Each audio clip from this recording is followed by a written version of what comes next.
बच्चों, कक्षा 9th विषय विज्ञान में आज हम पाठ 4 में परमाणु की संरचना का अध्ययन करेंगे।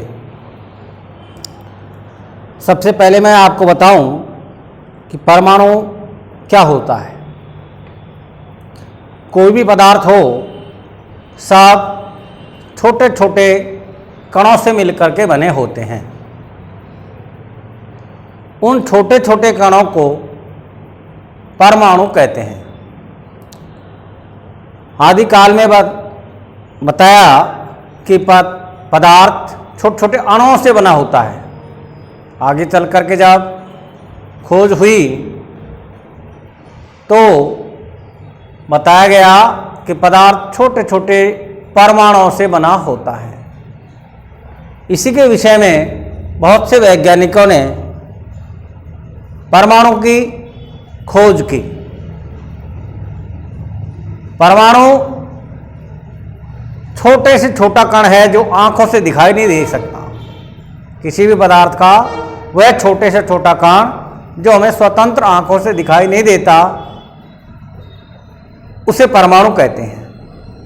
परमाणु के विषय में सबसे पहले थॉमसन नाम के वैज्ञानिक ने अपना विचार प्रस्तुत किया और थॉमसन ने बताया कि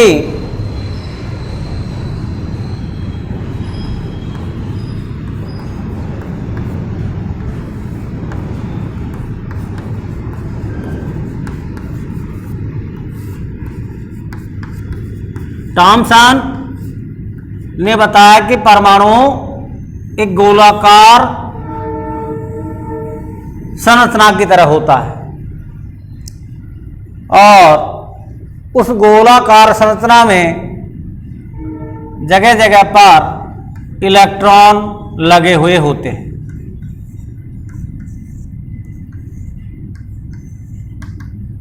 इस प्रकार इलेक्ट्रॉन लगे होते हैं और जो ये भाग है वो धन भाग है।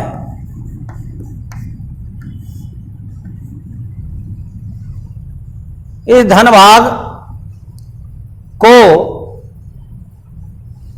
संपूर्ण भाग को परमाणु की संज्ञा दी गई थॉमसन नाम के वैज्ञानिक ने। इसकी तुलना उन्होंने बताया कि जैसे तरबूज होता है तो तरबूज में लाल गूदेदार भाग होता है जो उसका धन भाग होता है, तथा जो बीज होते हैं उनको इलेक्ट्रॉन की संज्ञा दी गई।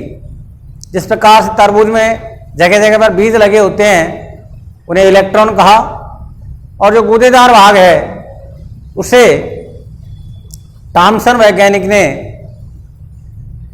धन आवेशित भाग कहा। जैसे प्लम पुडिंग नाम की मिठाई होती है, उसमें इलायची के दाने, जैसे बूंदी के लड्डू में इलायची के दाने होते हैं, तो उन्होंने बताया कि बूंदी के लड्डू में इलायची के दाने जहाँ जहाँ बिखरे रहते हैं उसी प्रकार से परमाणु के अंदर इलेक्ट्रॉन पाए जाते हैं। और जो बेसन के दाने हैं वो संपूर्ण भाग उसका धन आवेशित भाग माना जाता है। तो इस प्रकार से थॉमसन ने परमाणु के विषय में मॉडल प्रस्तुत किया। इसके बाद थॉमसन ने जो मॉडल प्रस्तुत किया उसमें बताया कि परमाणु का धनावेशित गोले का बना होता है और उसमें इलेक्ट्रॉन धसे होते हैं। इसके बाद दूसरे वैज्ञानिकों ने भी परमाणु के विषय में खोज की और उनमें रदरफोर्ड ने परमाणु के विषय में खोज की। रदरफोर्ड के परमाणु मॉडल में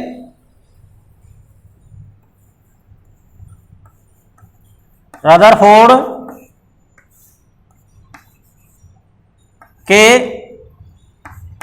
का परमाणु मॉडल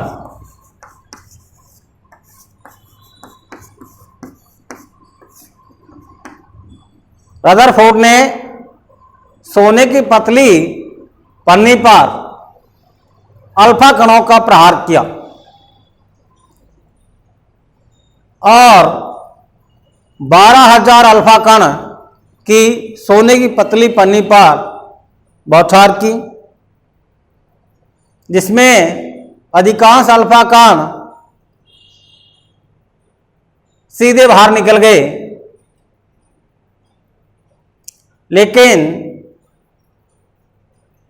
कुछ अल्फा कण 180 डिग्री कोण से विचलित हो गए। तो उन्होंने परमाणु के विषय में निष्कर्ष निकाला कि परमाणु का अधिकांश भाग खोखला होता है और उसका जो धन भाग होता है वो केंद्रक में होता है, नाभि में होता है। तो जो अल्फा कण नाभिक से टकरा गए वो लौट करके वापस आ गए, और जो उसके इधर उधर से निकल गए, जो सीधे निकल गए, कुछ टेढ़े मेढ़े निकल गए, लेकिन जो परमाणु का जो नाभिक होता है उसमें उसका धनावेश केंद्रित होता है, बाकी सारा भाग खोखला होता है और बार बार उसमें इलेक्ट्रॉन चक्कर लगाते हैं। तो उन्होंने इस बात से इतना आश्चर्य किया कि जैसे कोई 15 इंच मोटी तोप से निकला हुआ गोला एक टिश्यू पेपर से टकरा करके वापस लौटा है और चलाने वाले पर उल्टी चोट कर बैठे। तो इस प्रकार का रदरफोर्ड को परिणाम अपेक्षित हुए जो आश्चर्यजनक चौंकाने वाले थे।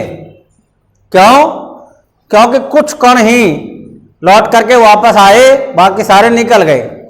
तो टिश्यू पेपर पतला पेपर होता है, जैसे ही सोने की पन्नी, तो सोने की पन्नी में भी ऐसा ही हुआ कि 12,000 अल्फा कणों की जब बौछार की गई तो अधिकांश अल्फा कण सीधे निकल गए, लेकिन कुछ अल्फा कण जो उस परमाणु के नाभिक से टकराए वो लौट करके वापस आ गए, जो उनको आश्चर्यजनक घटना लगी।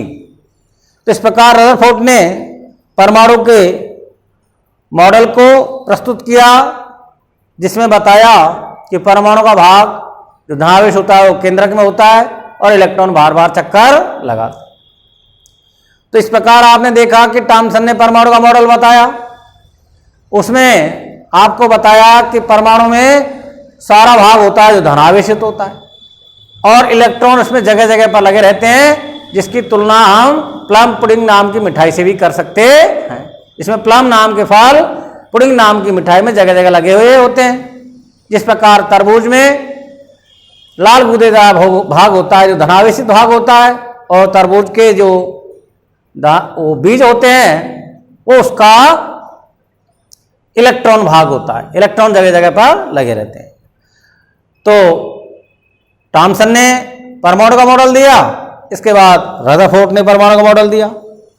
लेकिन रदरफोर्ड ने जो परमाणु का मॉडल दिया उसमें बताया कि इलेक्ट्रॉन वर्तुलाकार गति करते हुए जब वो लगातार चक्कर लगाते हैं तो गोलाकार कक्ष में त्वरित होते हैं, और इस प्रकार उनका विकिरणन होगा तो फिर उसमें से उनकी ऊर्जा कम भी होनी चाहिए, और ऊर्जा कम होने पर अंततः वो नाभिक के अंदर गिर जाना चाहिए। लेकिन इन बात को रदरफोर्ड नहीं समझा सके। इसके बाद में बोर के परमाणु मॉडल का विकास हुआ।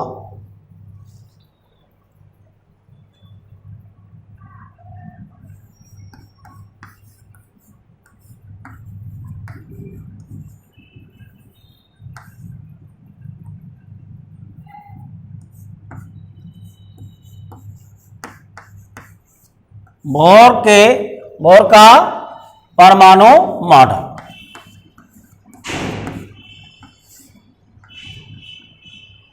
नील्स बोर नाम के वैज्ञानिक ने परमाणु मॉडल को प्रस्तुत किया, और नील्स बोर के नाम के वैज्ञानिक ने परमाणु मॉडल को जो विकसित किया, बताया, उसकी उन्होंने विस्तार से व्याख्या भी की, और उन्होंने बताया कि परमाणु के अंदर 3 प्रकार के कण पाए जाते हैं: इलेक्ट्रॉन, प्रोटॉन और न्यूट्रॉन। इलेक्ट्रॉन, प्रोटॉन और न्यूट्रॉन 3 प्रकार के कण पाए जाते हैं, जिसमें प्रोटॉन और न्यूट्रॉन तो नाभिक में रहते हैं और इलेक्ट्रॉन इनमें बार बार कक्षाओं में चक्कर लगाते हैं। तो इस प्रकार से 1 कक्षा, 2 कक्षा, 3 कक्षा, 4 कक्षा, जितने भी उसमें इलेक्ट्रॉन होते हैं उनमें वो इलेक्ट्रॉन चक्कर लगाते हैं सबके अंदर। तो इस प्रकार की व्याख्या बोर नाम के वैज्ञानिक ने अपने परमाणु में प्रस्तुत करी। इसके बाद उन्होंने बताया कि इलेक्ट्रॉन केवल कुछ निश्चित कक्षाओं में ही चक्कर लगा सकते हैं, जिन्हें इलेक्ट्रॉन की विविक्त कक्षा कहते हैं। तो उन्होंने ये कक्षाएं बताई इस प्रकार से।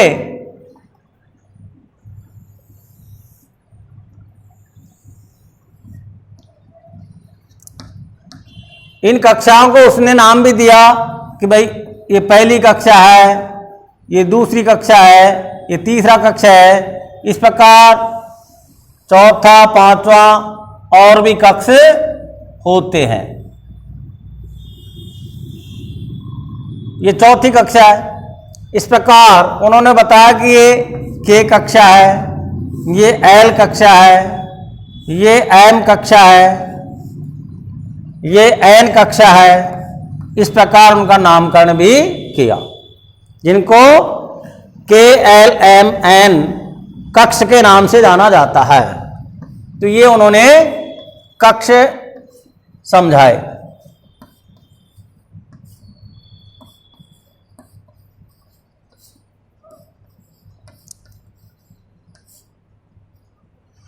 इस प्रकार की नील्स बोर ने परमाणु के विषय में व्याख्या करी।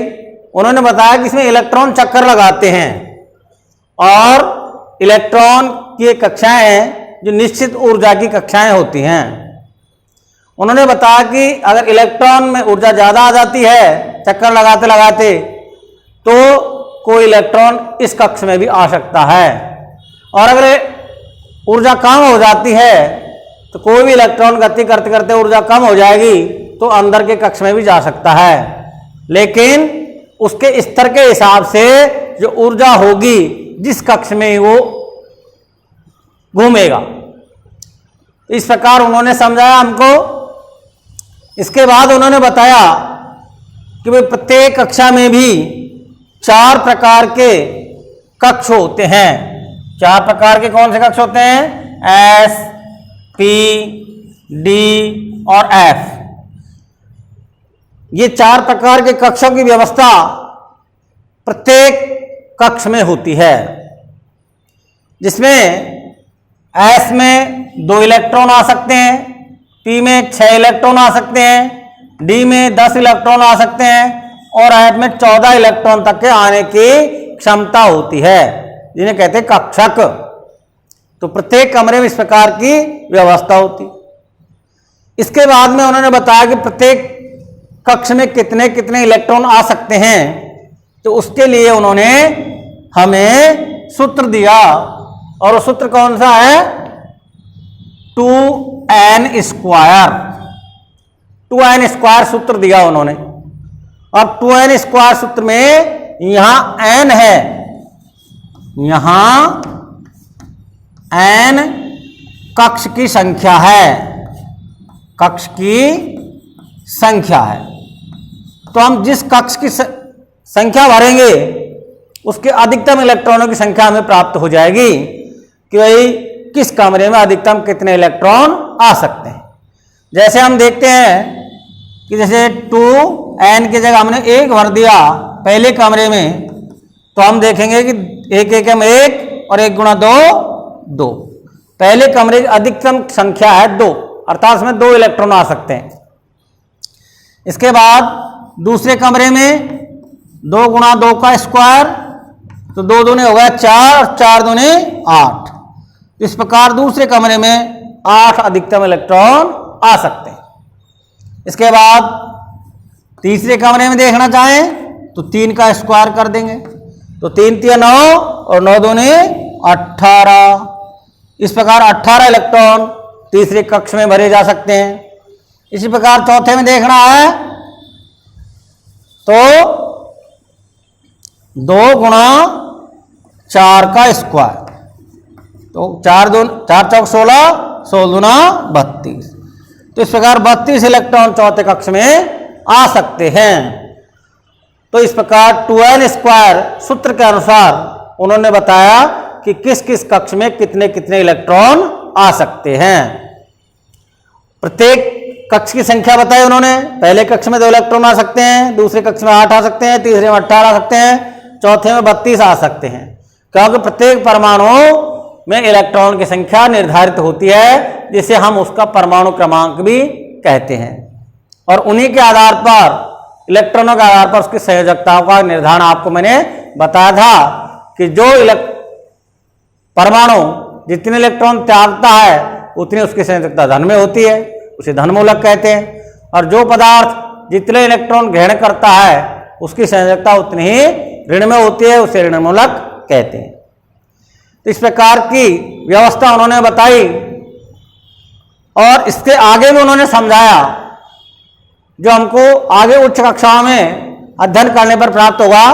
जैसे कि उन्होंने बताया कि भाई सोडियम के पास 11 इलेक्ट्रॉन होते हैं, क्योंकि सोडियम का परमाणु कितना होता है 11 उसका परमाणु क्रमांक है, और 11 इलेक्ट्रॉन होते हैं उसके अंदर।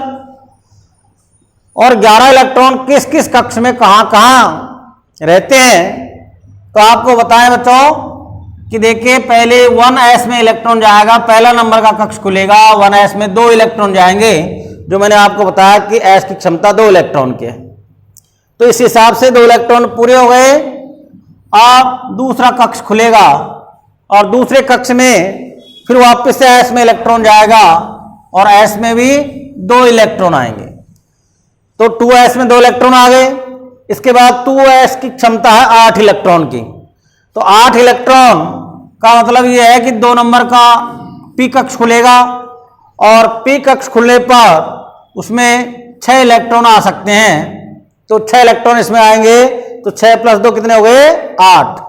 तो 8 इलेक्ट्रॉन आने पर ये दूसरा कक्ष के भर जाएगा, तो 6 और 2 8 और 2 10 इलेक्ट्रॉन आ गए।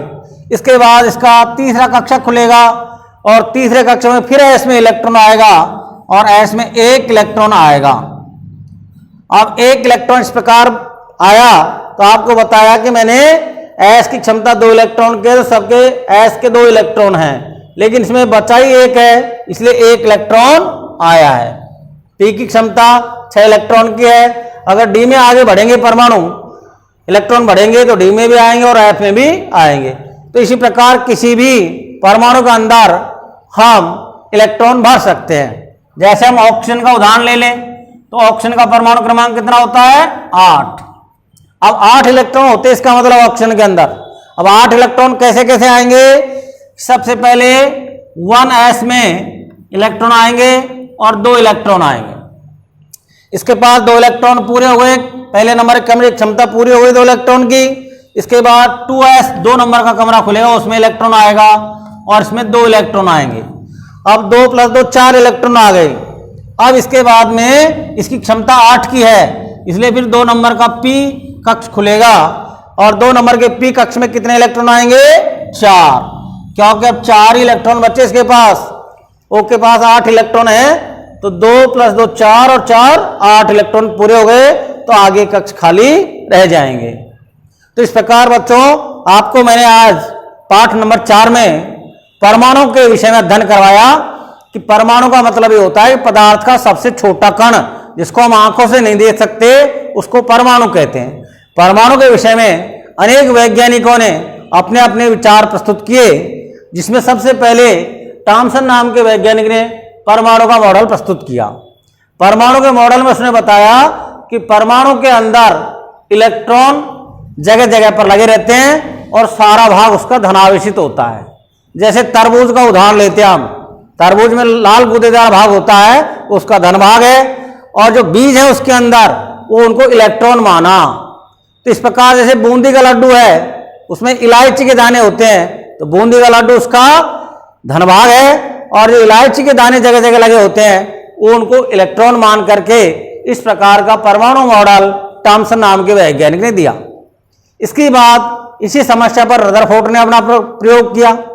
तो रदरफोर्ड ने सोने की पतली पन्नी पर अल्फा कणों की बौछार की। उसने 12,000 अल्फा कणों की बौछार करी और 12,000 अल्फा कणों की जब बौछार करी तो उसको आश्चर्यजनक परिणाम प्राप्त हुए कि अधिकांश अल्फा कण सीधे निकल गए, लेकिन कुछ कण ऐसे थे जो लौट करके वापिस आ गए। तो वह उनके जीवन की एक आश्चर्यजनक घटना थी। और उन्होंने बताया कि 15 इंच मोटी तोप से कोई गोला निकले और एक टिश्यू पेपर से टकरा करके वापिस आ जाए और चलाने वाले पर उल्टी चोट कर बैठे। तो इस प्रकार एक पतली पन्नी से एक अल्फा कण वापिस लौट करके आ गया। तो उन्होंने बताया फिर कि वह परमाणु के अंदर सारा भाग खोखला होता है, उस खोखले भाग से इलेक्ट्रॉन कहीं से भी निकल करके सारे चले जाते हैं, लेकिन जो नाभिक से टकरा जाता है, जहां धनावेश होता है और नाभिक से टकरा जाता है तो वो वापस लौट करके आ जाता है। तो इस प्रकार रदरफोर्ड ने अपना परमाणु का मॉडल प्रस्तुत किया। उसमें बताया कि परमाणु का सारा भाग खोखला होता है और बीच में उसका धन भाग होता है, लेकिन उसके बार बार इलेक्ट्रॉन चक्कर लगाते हैं, लेकिन वो भी सफल नहीं हो सका प्रयोग में, क्योंकि इलेक्ट्रॉन जब चक्कर लगाते हैं तो उनकी ऊर्जा कम हो जानी चाहिए और अंत में वो नष्ट हो जाने चाहिए, लेकिन ऐसा उन्होंने नहीं समझा पाए। तो उनका परमाणु मॉडल में कमी रह गई। इसके बाद में बोर नाम के वैज्ञानिक ने परमाणु मॉडल के विषय में अपना विचार प्रस्तुत किया और उन्होंने बताया कि परमाणु के अंदर प्रोटॉन, इलेक्ट्रॉन और न्यूट्रॉन 3 प्रकार के कण होते हैं, जिसमें प्रोटॉन और न्यूट्रॉन तो नाभिक में रहते हैं और इलेक्ट्रॉन बार बार कक्षाओं में चक्कर लगाते हैं। अब उन्होंने बताया कि उन कक्षाओं को 1 नंबर, 2 नंबर, 3 नंबर, 4 नंबर भी कहते हैं और उनके नाम भी बताया कि पहले नंबर कक्षा के कक्ष है, फिर एल कक्ष है, फिर एम कक्ष है, फिर एन कक्ष है। तो इस प्रकार उन्होंने कक्षाओं को बताया। फिर उनके कक्षाओं का अधिकतम कितने इलेक्ट्रॉन आ सकते हैं उसके लिए सूत्र दिया कि 2n² सूत्र है। यहाँ n कक्ष की संख्या है, मतलब उस कक्ष की संख्या भरेंगे आप तो उसमें कितने अधिकतम इलेक्ट्रॉन आ सकते हैं उसका हमको पता लग जाएगा। तो 2 × 1 का स्क्वायर, तो इसका मतलब पहले कमरे की अधिकतम संख्या 2 इलेक्ट्रॉन की है। दूसरे का मतलब 2 × 2 का स्क्वायर, तो इसका मतलब 8 इलेक्ट्रॉन आ सकते हैं।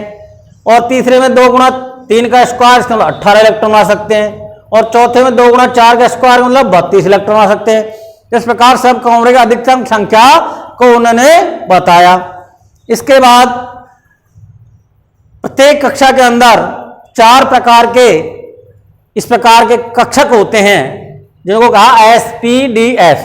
यह आपको आगे की कक्षा में इसका डिटेल समझाया गया है, या तो मैं आपको समझाने के लिए केवल सूक्ष्म बता रहा हूं कि 4 प्रकार के प्रत्येक कमरे में कक्षक होते हैं, जिनमें S में 2, P में 6, D में 10 और F में 14 इलेक्ट्रॉन तक भरे जा सकते हैं। तो ये सिटिंग अरेंजमेंट प्रत्येक कक्षा में होता है। जैसे मान लीजिए सोडियम के अंदर 11 इलेक्ट्रॉन है, तो 11 इलेक्ट्रॉन ये नहीं कहीं भी रहेंगे, किधर भी घूमेंगे। उन्होंने बताया क्लासिफिकेशन के हिसाब से कि पहले कमरे में 2 इलेक्ट्रॉन रहेंगे, दूसरे में 8 रहेंगे और तीसरे में 1 रहेगा। अब पहले कमरे में जो 2 इलेक्ट्रॉन रहेंगे इन SPDF में कहाँ रहेंगे, क्योंकि सबसे पहले इलेक्ट्रॉन S में आते हैं तो 1s में 2 इलेक्ट्रॉन आ जाएंगे। इसके बाद जो दूसरा कमरा खुलेगा जिसमें 8 इलेक्ट्रॉन रहेंगे तो उसमें भी SPDF कक्ष है, तो सबसे पहले S में इलेक्ट्रॉन आएगा। इसके बाद बाकी बच्चे हैं जो P में आएंगे। अब दूसरे नंबर के कमरे की संख्या 8 थी जो पूरी भर गई। इसके बाद तीसरा नंबर का कमरा खुलेगा, फिर तीसरे नंबर में वापस में S में इलेक्ट्रॉन आएगा तो 1 इलेक्ट्रॉन बचा जिसमें आ जाएगा। तो इस प्रकार SPDF में इलेक्ट्रॉन भरे जाएंगे। जैसे हम ऑक्सीजन का उदाहरण लेते हैं तो ऑक्सीजन के अंदर 8 परमाणु क्रमांक होता है। तो पहले जो इलेक्ट्रॉन आएगा सबसे पहले कमरे में जो S में इलेक्ट्रॉन आएगा, जब S पूरा भर जाएगा तो 2 नंबर का फिर S खुलेगा, फिर 2 नंबर के S में 2 इलेक्ट्रॉन आएंगे, फिर उसकी क्षमता पूरी होने पर 2 नंबर के कमरे में P में इलेक्ट्रॉन आएंगे, फिर यहाँ पूरा हो गया तो 8 इलेक्ट्रॉन भर गए। तो इस प्रकार इलेक्ट्रॉन भरे जाते हैं। तो यह हमारे परमाणु की संरचना के विषय में अनेक वैज्ञानिकों की शोध और जो नील्स बोर के परमाणु मॉडल के विषय में है जो आज भी मान्य है। इसके बाद हम अगले वीडियो में आपको पार्ट 4 में आगे के बिंदु का अध्ययन करवाएंगे। धन्यवाद। बहुत अच्छा